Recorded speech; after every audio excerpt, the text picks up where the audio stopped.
जो औरत नाहिर के साथ साथ फेरे लेने जा रही है वो कोई आम लड़की नहीं बल्कि एक रूह है जिसने नाहर को अपने बस में कर रखा है। इधर मंडप में माहौल अचानक बदलने लगा। अग्निकंठा की लुढ़ौलने लगी। सुकून के चेहरे पर पसीना आने लगा। उसे महसूस हुआ जैसे किसी ने उसकी जिंदगी के राज यानी उसके असली कागजात से छेड़छाड़ की हो।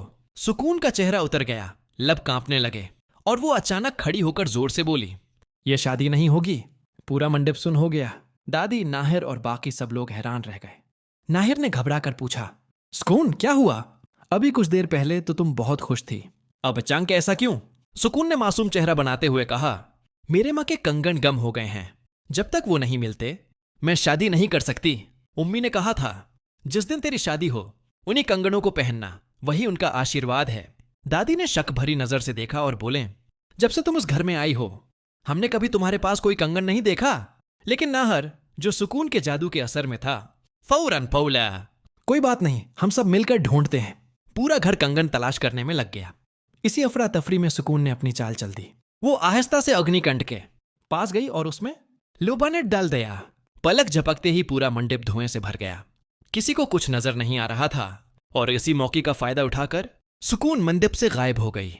इधर लोग धुएं में उलझे हुए थे और इधर रूही हाथ में वही मौत का सर्टिफिकेट लिए हाल में दाखिल हुई। रूही ने सबको पुकारा, सब लोग मेरी बात गौर से सुने, ये वो कागज है जो सुकून का असली चेहरा दिखाता है।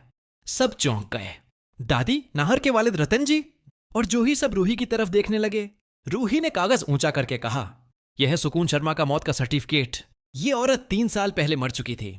जो नाहिर के साथ फेरे ले रही थी वो कोई लड़की नहीं बल्कि एक रूह है जिसने नाहर जी को अपने काबू में कर रखा है। सन्नाटा छा गया।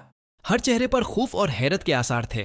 रूही ने महसूस किया कि अब कोई उसका साथ नहीं देगा। उसने अकेले ही ये जंग लड़ने का फैसला कर लिया। वो बोली, अगर कोई मेरा यकीन नहीं करता तो कोई बात नहीं, मैं खुद उस रूह का खात्मा करके रहूंगी। ये मेरा नाहर जी से क्या हुआ वादा है। उधर सुकून अपने कमरे में वापस पहुंच चुकी थी। उसने देखा कि उसकी पेंटिंग आहिस्ता आहिस्ता सियाह पड़ने लगी है। उसे समझ आ गया कि रूही को सच्चाई का पता चल चुका है। उसने गुस्से में दीवार पर हाथ मारा और चीखी, रूही, तूने अगर मुझे ललकारा है तो अब मैं तुझे खत्म करके रहूंगी। मगर अब खेल पलट चुका था। रूही अब डरने वाली नहीं थी। उसने तय कर लिया था कि वो सुकून की बुराई का खात्मा करेगी और नाहिर को उसके जादू से आजाद कराएगी। रात गहरी होती गई। हुआ में एक अजीब सा सुनाटा फैल गया।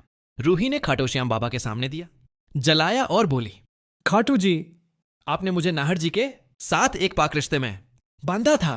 आज इसी रिश्ते पर अंधेरा छा गया है। मेहरबानी फरमाकर मेरी मदद कीजिए। अब आने वाला कल तय करेगा।